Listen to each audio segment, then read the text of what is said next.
Top of the third hour of today's Road Warrior Radio broadcast is Tuesday, March 24th, 2020. I think that, maybe it's a blessing in disguise. These lockdowns. Where do you have lockdowns? Well, you have them in schools these days, which many people have observed. Even the mainstream media has observed.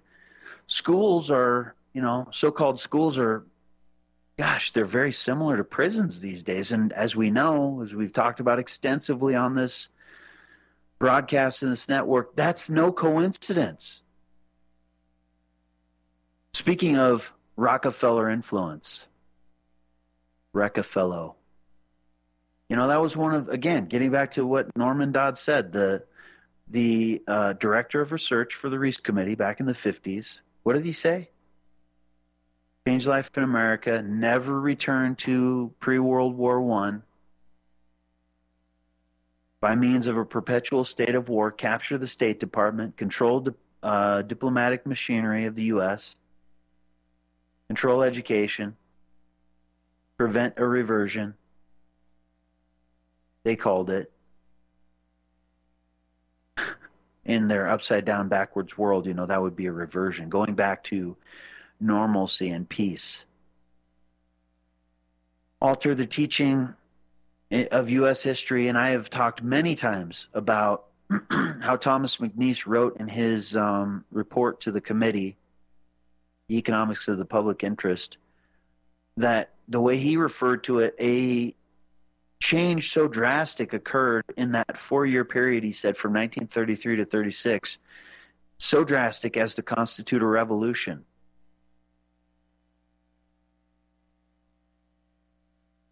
And he said it occurred without a shot and with the overwhelming consent of the majority. How was that? And so that's what he said, in seeking to understand this unprecedented phenomenon, we were like, what? How is this possible? And he said, these guys who wanted to do this thing that Norman Dodd talked about, that he had firsthand experience in during his tenure at a high-level New York bank, a Morgan bank. These guys who told him, this is what we're doing. And then later, as the director of research at the Reese Committee, they got proof of it. It's been happening. And the Reese Committee's investigation proved, as Thomas McNeice wrote, that it could not have happened unless education in America was prepared in advance to endorse it. And these people who are educating your children, America. How do you feel about that? Isn't that wonderful? The people who say, you look around and they talk about stuff like competition, a healthy competition. Now, like Rockefeller, who said that, competition is a sin, that's Bill Gates, that's Eric Schmidt, that's all these guys. Technocrats, no, they don't. No, they're afraid of competition. An honest, healthy competition. No, not so for that. Bill Gates is a petulant child who doesn't like being told no. That's who Bill Gates is. Go read about him. Philanthropist. What a joke.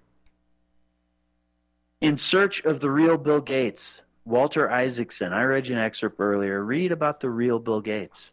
The real Bill Gates is a petulant child who doesn't like being told no. Never has.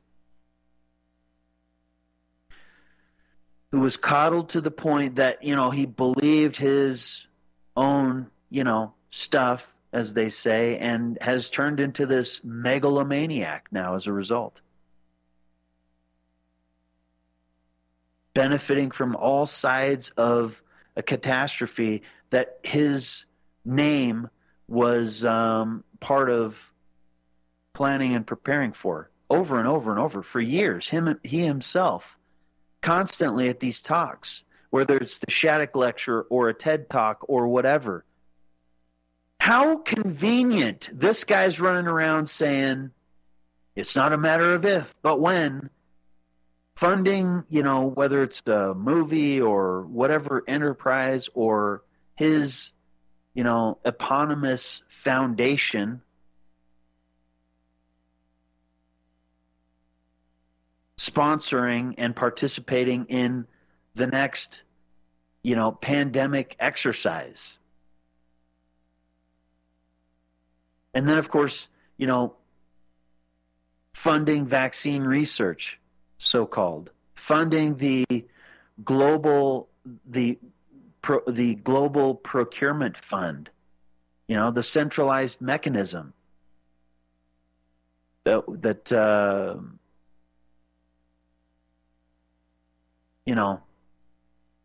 what's his name? Adrian Thomas, excuse me, from Johnson & Johnson is talking about. It's unbelievable. Anyway, back to the phones. JP in Illinois, thanks for calling. Welcome. Hello, Chris. Good day. We must listen to Winston Churchill and keep calm and carry on. Yeah. How you doing? It's another beautiful day in America. Yes, it definitely is. It's an interesting day. And I'd like to start with the good book. Just get that out of the way. It's kind of a churchy radio show you got today, if you don't mind. St. Matthew, New Testament, 1535. And after 6 days, Jesus taketh Peter, James, and John, his brother, and bringeth them into the high mountains apart, and was transfigured before them. And his face did shine as the sun, and his raiment was as white as light. So, anyways, I had to follow up after Jimbo out of Chicago. He was all fired up, and hopefully that little verse will let you know where we stand. You're either on the side of lightness and darkness, and we are in some dark days. I think you had something to say there with the vaccinations, because you're onto something there, Chris, because that's where it all starts, in the lab. And it's very interesting how the vaccinations, they have to have the disease in order to cure people. So they have a lab somewhere where they have active samples of the disease, and then they figure out an antibody, and that's how they make vaccinations. So you have a point. Well, and several people have talked about how, there are coronavirus patents. You start typing coronavirus, I think it's to the point now where coronavirus, if you start typing it, patent is one of the auto suggestions for most of the search engines. Interesting. And I think there are more than one. Folks have noted how, the CDC has coronavirus patents. I think Gilead has some. There are several, as far as I know. So speaking of that, yeah. And, speaking of that again, I usually, when this stuff comes up and this whole fast tracking, accelerate production, blah, blah, blah, first of all, when these kinds of things happen, it is always a novel strain, that is the issue, because that's the one they don't have a vaccine for. So back in 2009, the World Health Organization published that piece titled Safety of Pandemic Vaccines. I'm looking at it right now. August 6, 2009, Geneva. And it says fast-track procedures for approval. Regulatory authorities have shown great flexibility, wow, how convenient, in developing procedures for fast-tracking the approval and licensing of pandemic vaccines. Now, remember, America, the last time, this time, the H1N1 stuff in 2009, when this happened, speaking of regulatory flexibility and fast-tracking, remember the $63 million settlement I keep mentioning for brain injury as a result of all of this nonsense, the H1N1 vaccine. So speaking of the fast-tracking, you skip ahead in this article and it says in different countries, this is the part, I'll skip the rest of it. There's a bunch that it's just shocking, but it says, Also in Europe, some manufacturers have conducted advanced studies using a so-called mock-up vaccine. Mock-up vaccines contain an active ingredient for influenza virus that has not circulated recently in human populations and thus mimics the novelty of a pandemic virus. Such advanced studies can greatly expedite regulatory approval. So what they're saying, what they're admitting, basically, the World Health Organization, is that some governments will sanction a pre-release of what they call a mock-up vaccine so that they can test this thing that mimics the novelty of a pandemic virus. What? So how do we know this isn't what's happening? You see what I'm saying? That was the information that was the information that was floating around earlier in the web, like January, was it came from Canada, a lab, and it was Middle Eastern, respiratory disease, which had a high kill rate. And then the Japanese Wuhan lab upgraded it. Now, I remember back when you mentioned 2009 and the bird flu H1N1, I worked at UW in the music department at University of Wisconsin, and right across from where my apartment was above a blues bar. It was kind of a cool gig back then, but was the virus lab. It was the biological lab. And so because I was in such close proximity to it, I always kept up with the news. And a lot of it just kind of went away. But I'll never forget, there was a Japanese biological virus student, or he was a grad at the time, and he was able to take that bird flu and increase the potency up to 99.9%. So that's what they do in those labs, is they increase it. They make antibodies for it, but they make it as strong as they can get it before they get the antibodies in there. But in Chinese labs, unfortunately, and I learned this from my military friends, the Chinese and the Russians and the communists do not do those measures. They'll make the virus as best and great as they can make it, but they don't put in the antibody. They don't try to find a cure for it. That's the difference. There are all kinds of labs. Concerns, and we hear that.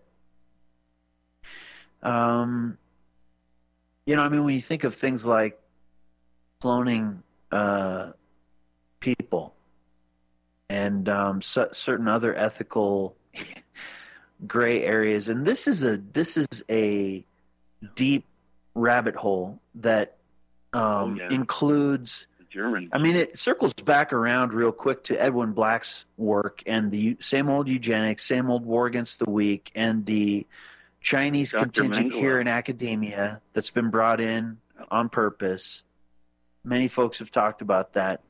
But setting that all aside, that all notwithstanding, for the general, the unwashed masses who are not familiar with that background, what we hear coming from China should give us enough pause to say, maybe we don't want vaccines made over there. How long? It wasn't that long ago we were hearing melamine in baby formula, for example. So why are we just, I don't know, is it really just because we have a 10-second attention span in America that we just sort of set all that aside and, oh my goodness, we don't have time for that right now. We have to have this vaccine. Well, one thing, Chris, is really important, and this is what Jim touched on earlier, is that we're now in a national emergency. Now, that changes the War Powers Act. Ever since 9/11, we all go back to 9/11. You go back to when Kennedy gets shot, or 1913, as we talked before. But with 9/11, it fundamentally changed our laws. So even though you could go on and on about your First, Second, and Fifth Amendment, which is good to keep your mouth shut, Fifth Amendment is also a very important one. But in this case, when we're under a national emergency, all the power goes to the president. And he's the ultimate Caesar right now.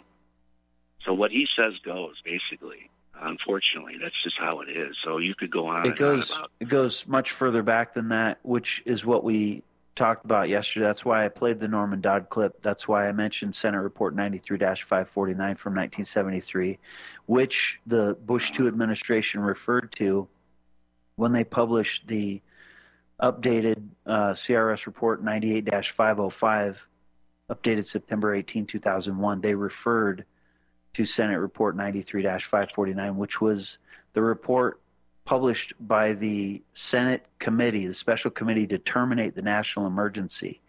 And in that report in 1973, they said that most Americans have lived the last 40 years, all of their lives, since, what they pointed to was Roosevelt's 1933 March 9 declaration of state of emergency, national emergency. But then they mentioned that there was also Truman, there was also Nixon, and we've had several on the books that have never been repealed. That's right when the bomb went off. It goes far back.